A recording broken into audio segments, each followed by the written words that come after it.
queridos amigos, amigas, é muito bom estarmos mais uma vez aqui juntos para refletirmos, conversarmos um pouco sobre os ensinamentos trazidos por Jesus a nós. Elevemos o nosso pensamento. Mestre querido de amor, rogamos o teu amparo, o teu auxílio para a caminhada diária, para os desafios da jornada. Pedimos o teu amparo para que nos mantenhamos fortes no caminho do bem, que cada dia mais consigamos fazer o que é certo, não na expectativa de uma recompensa ou de um retorno, mas porque nos sentimos bem em fazer o que é certo. Auxilia-nos a sentir esse comprometimento com a lei e a transformar dentro de nós, a nos convertermos para que a prática do bem seja uma experiência que nos traga alegria, felicidade e paz. Dai-nos a força para que permaneçamos nesse caminho, hoje e sempre, e possamos servir, sem olhar a quem, nem tampouco sem avaliar por quanto tempo isso é necessário. Que possamos simplesmente servir e dar o melhor de nós a todos os que nos cercam, bons e maus, justos e injustos, independente do que o outro seja ou do que o outro faça, que tenhamos a firmeza moral, a caridade, a humildade, a compaixão, para sermos a nossa melhor versão de amor, a dar da nossa paz àqueles irmãos que chegam até nós. Que seja feita a Tua vontade em nossas vidas, Mestre querido Jesus, que assim seja. Nós estamos iniciando o estudo do capítulo 13 do Evangelho segundo o Espiritismo, e ele inicia com uma passagem evangélica que está em Mateus, no capítulo 6, versículos 1 a 4. Jesus colocou o seguinte: tomai cuidado de não fazer as vossas boas obras diante dos homens para serem vistas por eles. De outro modo, não recebereis a recompensa de vosso Pai que está nos céus. Então, pois, quando derdes a esmola, não façais soar a trombeta diante de vós, como fazem os hipócritas nas sinagogas e nas ruas, para serem honrados pelos homens. Eu vos digo em verdade que receberam sua recompensa. Mas quando derdes esmola, que a vossa mão esquerda não saiba o que dá a vossa mão direita, a fim de que a esmola esteja em segredo, e vosso Pai, que vê o que se passa em segredo, dela vos dará a recompensa. Logo abaixo, no item 3, tem um breve comentário. Eu queria compartilhar o primeiro parágrafo para que a gente possa estruturar o nosso estudo de hoje. Fazer o bem sem ostentação é um grande mérito. Ocultar a mão que dá é ainda mais meritório. É o sinal incontestável de uma grande superioridade moral. Para ver as coisas de mais alto do que o vulgo, é preciso fazer a abstração da vida presente e se identificar com a vida futura. É preciso, numa palavra, se colocar acima da humanidade para renunciar à satisfação que proporciona o testemunho dos homens e esperar a aprovação de Deus. Aquele que estima a aprovação dos homens mais do que a de Deus, prova que tem mais fé nos homens do que em Deus, e que a vida presente é mais para ele do que a vida futura, ou mesmo que não crê na vida futura, se diz o contrário, age como se não cresce no que diz. O bem, fazer o bem, a prática do bem, é um exercício que nós precisamos avaliar alguns elementos para entendermos se estamos neste caminho ou não. O bem para ser bem não adianta somente ser bem para o outro. O bem para ser bem também precisa me fazer o bem. Se eu não me sinto bem com o bem que eu faço, isso não será efetivamente o bem. O bem, a prática do bem, para se configurar, ela também precisa me fazer bem, além de fazer bem ao outro. Eu gosto bastante de mexer com alguns equipamentos eletrônicos, de consertar. Eu me sinto bem ao estar mexendo nesse tipo de aparelho. Quando eu o conserto, às vezes eu promovo um bem dentro da minha casa e eu me sinto bem. Mas quando eu faço isso, eu faço não na expectativa de um reconhecimento, na expectativa de um retorno. Eu faço simplesmente porque eu me sinto bem. E quando nós fazemos algo que nós nos sentimos bem, que nós fazemos com amor, que nós fazemos com esse prazer, com essa leveza, invariavelmente nós vamos ter algum retorno. Mas ao fazer, não estava fazendo com o foco nesse retorno. E aí surge esse primeiro elemento. Nós precisamos estar atentos para perceber se nós fazemos o que nós fazemos porque nós queremos um reconhecimento exterior ou nós fazemos o que nós fazemos porque eu me sinto bem ao fazer. Quando aquilo que faço, por mais que seja algo extremamente cristão, mas se eu faço já na expectativa de um retorno, isso não se configura efetivamente como a prática do bem. Esse movimento, ele acontece muito, principalmente naquelas pessoas que, por exemplo, dão tudo de si para cuidar de alguém. Cuidar de um filho, cuidar de um doente. Às vezes elas se dedicam de corpo e alma e dão tudo. E por algum motivo, aquele doente, aquele indivíduo que está recebendo os cuidados, muitas vezes pela ingratidão, pela frieza que lhe vai no coração, ele não consegue retribuir, agradecer, reconhecer todo o sacrifício daquele que cuidou. E age até com uma certa displicência diante de todo aquele cuidado e aquele carinho. Quando o cuidador tem acesso a esse retorno mais frio, ele costuma experienciar uma dor enorme, um sofrimento muito grande. E comumente a gente costuma dizer, não faço mais isso. Olha como fulano é ingrato. A proposta de Jesus é que a gente olhe para essas questões e não venho aqui dizer que aquele que foi ingrato está correto, não. Ele está totalmente equivocado. Mas a proposta de Jesus é para que a gente olhe para dentro da gente e perceba qual é o móvel das nossas ações.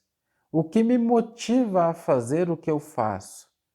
Eu sinto esse prazer em auxiliar e cuidar e ao fazer o que eu faço já se basta por mim mesmo, porque isso já me faz bem, ou eu estou na constante expectativa do retorno e do reconhecimento. Qual é a minha motivação? Qual o motivo da minha ação? Qual sentimento me move para fazer o que eu faço? Diante de tudo que eu venha conduzir, eu preciso me questionar por que faço quando faço? Por que estou fazendo o que faço? Por que quero o que quero? Essa é a reflexão profunda que Jesus trouxe naquele momento para aqueles que o ouviam e para nós até hoje, porque a conquista de planos maiores, de mundos felizes, está vinculada ao que sinto quando faço, aos sentimentos que me movimentam, ao amor que vai dentro de mim na hora de fazer o que preciso fazer.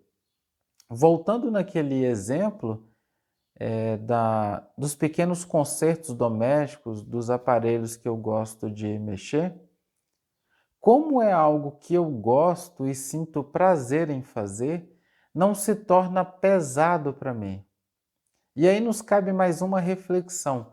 Quantas coisas nós fazemos no ambiente doméstico que nós reclamamos que é pesado? E aí tudo se transforma em uma tarefa. Fazer o almoço se transforma em uma tarefa. Cuidar dos filhos é uma tarefa. Varrer a casa é uma tarefa. Tudo se transforma em uma tarefa, ou seja, não tem amor. Eu estou fazendo movimentado único e exclusivamente pela frieza do dever, sem o sentimento. E tudo que nós fazemos sem a presença dos sentimentos nobres do amor não agrega nada ou praticamente nada para o espírito. Nós não estamos dizendo que temos que deixar de conduzir essas tarefas. Não. O que a gente está trazendo à reflexão, o que Jesus nos trouxe, é que o dever ele é fundamental e é um passo importantíssimo, porque existem inúmeros irmãos que ainda nem sequer atingiram essa conquista da disciplina, da responsabilidade do dever. É um passo importantíssimo. Mas Jesus nos traz que nós não podemos ficar estacionados nesse agir frio do dever, sem a presença do sentimento, sem a presença do amor. Enquanto está tendo ostentação naquilo que faço, ou seja, eu preciso do reconhecimento do outro, eu preciso que o outro veja o que eu faço e que as trombetas sejam soadas diante do bem que eu fiz, enquanto isso estiver acontecendo, Jesus nos diz que não há amor no que eu faço. E se não há amor, não tem sentimento. E se não tem sentimento, eu não estou estruturando novas conquistas. Então, sim, precisamos desenvolver o dever e continuar com as nossas tarefas, mas, acima disso, nós precisamos agora trabalhar os sentimentos em cima daquilo que fazemos. Parar de reclamar e aproveitar cada uma dessas tarefas do nosso dia a dia como uma oportunidade para construirmos sentimentos novos, fazermos com amor. Porque ao fazermos esse exercício diário, esse esforço diário, que eu vou estar construindo virtudes novas dentro do meu coração. Esse é o grande convite de Jesus, que nós estejamos atentos para trabalhar as nossas motivações, mudar os nossos gostos. Nós estamos muito viciados, nós nos acostumamos ao longo dos séculos com o vício da ostentação, da vaidade, de fazer o que precisa ser feito para sermos colocados nos palcos do mundo. E aí Jesus está nos convidando para descermos deste palco do mundo e buscarmos o palco dos planos maiores, que é a força do sentimento, que é o amor, que é quando eu decido fazer o que precisa ser feito, único e exclusivamente, porque isso me faz bem. O convite do Mestre é uma depuração dos nossos gostos, das nossas alegrias. É esse esforço contínuo, diário, de renovar aquilo que nós entendemos que nos faz bem. Lógico é que essa renovação e esse processo exige de nós esforço, exige uma mudança vibratória. E toda mudança vibratória exige sacrifício. E é essa a proposta do Mestre. E ele vem nos trazer que se nós, aquele que tiver essa força e essa fé para renovar esses pensamentos, essas ideias, esses sentimentos, vai alcançar uma felicidade, uma paz tão sublime que nunca mais vai querer voltar atrás. Então fica esse grande hino de esperança para todos nós, para que dia a dia nós nos esforcemos para fazer o bem sem olhar a quem e nem ficarmos avaliando por quanto tempo, para que a gente consiga alcançar aquilo que Emmanuel nos coloca de maneira tão bela. O exercício do amor sincero não pode cansar o coração. É isso que nós temos que buscar, porque quando nós sentimos o amor naquilo que fazemos, não há cansaço, há só alegria. Então a nossa vida vai ser uma ode, um canto de felicidades constantes no ato de servir, porque constantemente estaremos felizes com a oportunidade de dar de nós ao outro. Este é o caminho. Essa é a oportunidade para todos nós. Aproveitemos mais uma vez essa desaceleração para servir e continuar a empenhar os nossos esforços para desenvolvermos a musculatura dos sentimentos do coração. É dia após dia, renúncia atrás de renúncia. É devotamento, é resignação, mas vale a pena. E esse é o caminho da progressividade da esperança, porque atrás de cada sacrifício eu começo a sentir essa felicidade, essa consciência tranquila brotando dentro de mim. Isso faz todo sentido e nos dá a força para não mais parar, porque estamos todos aqui para sermos felizes. Sigamos em frente, confiemos no Mestre, depositemos toda a nossa fé nos seus ensinamentos e sigamos por esse caminho de renúncia. Vale a pena. Nós estamos aqui para sermos felizes. Emmanuel, no livro Segue-me, tem uma página muito bonita, onde ele mostra como é servir a Jesus, como é ser o servo do Senhor. E ele traz uma passagem do Evangelho, dizendo: eles não são do mundo, como também eu não sou. Que está Jesus, são palavras de Jesus, está em João 17:16. E Emmanuel coloca também que o servo do Senhor é claramente conhecido na seara ativa do Senhor. Mas se aspiramos a caracterizá-lo no mundo, é fácil reconhecer-lhe a presença em seus traços essenciais. Ou seja, se desejamos sermos servos de Jesus. É fundamental que comecemos a olhar para dentro de nós mesmos e observarmos que se temos, se possuímos, se exercemos estas características.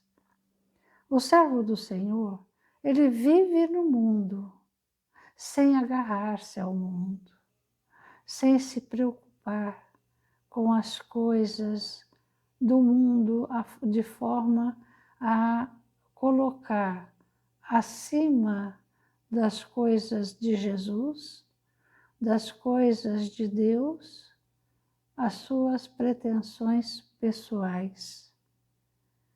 Ele age, caminha sem apego, porque normalmente o que acontece para todos nós? Nós temos apego, seja a coisas materiais, seja aos nossos familiares, mas ele se apega. E quando a gente se apega, a gente como se amarrasse os nossos pés às coisas da terra. Nós também vamos ver que ele ilumina sem alarde. Só a presença do servo do Senhor já traz aquela sensação de paz no ambiente em que ele vive. Ele convence das suas verdades trabalhando, não impõe as suas verdades aos outros. Ele demonstra em si mesmo a verdade da divina, a verdade do Pai, os valores éticos, simplesmente ele trabalhando, sem obrigar os outros a enxergarem o próprio caminho. Numa situação de tumulto, ele constrói o silêncio, ele vai construindo o silêncio, porque nós sabemos que onde há tumulto, há presença também de irmãos infelizes e que não vai adiantar se manifestar com gritos, com palavras ásperas, não. Simplesmente mantém-se na paz, mas não é que está em paz, ele está em oração.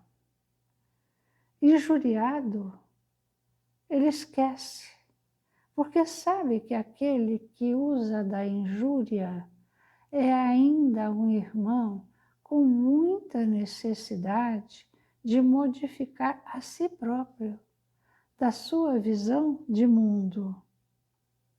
Quando erra e é advertido,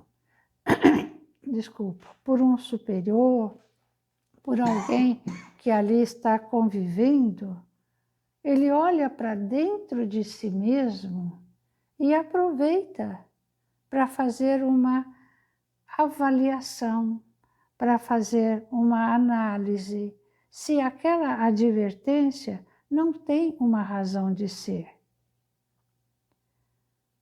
Sempre vê o passado com muito respeito, com muita análise, com muita reflexão. Por quê? Porque sabe também que pelas suas ações do passado, ele está construindo o seu próprio futuro. Ele está apontando para o próprio futuro. E aí, mesmo tendo cometido os enganos, ele se renova. E renovando-se a si mesmo, ele não critica ao próximo, porque sabe que o caminho de cada um é longo e tantas vezes caímos e tantas vezes nos levantamos. Quando alguém o injuria, quando alguém destrói a sua própria vida. Ele perdoa, mas perdoa sem se jactar, sem orgulho. Ele perdoa simplesmente, porque compreende as dificuldades do outro. E tem mais. Obviamente, todos esses acontecimentos levam a um sofrimento interior. Mas nesse sofrimento interior, ele não se queixa, não acha que Jesus tem que tirá-lo daquela situação. Não, simplesmente ele compreende também que aquele sofrimento o auxiliará a uma reflexão maior. Carrega fardos pesados, sem a pretensão de ser virtuoso. Sabe que no carregar aqueles fardos pesados é a sua própria programação reencarnatória. Então pediu aquela oportunidade para ter todos aqueles problemas, possivelmente tentando caminhar um pouco mais rapidamente. Ele socorre. Se alguém está precisando, se um animalzinho está precisando, socorre. Está dentro de si o amor ao próximo. Então, de forma espontânea, vem aquele socorro. Nas suas palavras, ele sempre procura levar as pessoas a se sentirem melhor. Então, ele fala edificando. E, obviamente, agindo assim, ele se eleva. E no seu ambiente, pelo seu comportamento, ele eleva os outros também. Ele colabora. Se tem alguma coisa, se alguém está precisando, não importa. Colabora constantemente, está sempre pronto, esquecido de si mesmo, em favor do interesse geral. E sabe esperar que toda aquela situação em que vive poderá ser melhor. Que o mundo, por exemplo, que hoje vivemos, poderá ser um mundo melhor. E de que forma? Fazendo a sua parte, fazendo o melhor que pode. Mas, obviamente, existem erros de outras pessoas que ele convive, seja no trabalho, seja no lar, não importa onde, mas elevando o pensamento até o alto, até Jesus, ele abençoa a pessoa e, com uma forma doce e tranquila, abençoa e corrige. E, além do mais, se tem sob as suas ordens pessoas ou filhos, ele educa, mas educa estendendo a mão, amparando sempre. Emmanuel nos diz o seguinte: em suma, quem se dedica ao Senhor, entrega-se-lhe ao bendito poder como é, onde está, com o que tem e com quem convive, e persevera na educação incessante da obra do Senhor, sem perguntar como, onde, quanto ou com quem deve trabalhar para realmente servir. Vamos então fazer a nossa oração? Senhor, nessa manhã de tanta luz, te agradecemos. Te agradecemos por estarmos aqui, reunidos em teu nome. Te agradecemos, Senhor, pela oportunidade que nos destes de estarmos encarnados na Terra. Agradecemos, amado Jesus, pelo lar, pela família. Agradecemos, Senhor, pelo país que nos destes nascer, nessa abençoada pátria do Evangelho, que nos recebe com tanto amor, entre rios que passam cantando, onde não nos falta água, entre matas verdejantes, que nos dão a esperança para continuarmos a grande luta do reencontro de nós mesmos. Te agradecer, Senhor, pelas noites estreladas, onde o Cruzeiro do Sul nos mostra o caminho para mundos felizes. Te agradecemos por essa terra, Senhor, tão abençoada, pelo teu amor. Te agradecendo, Senhor, pela família, pelos amigos, pelo nosso trabalho e pelo pão de cada dia.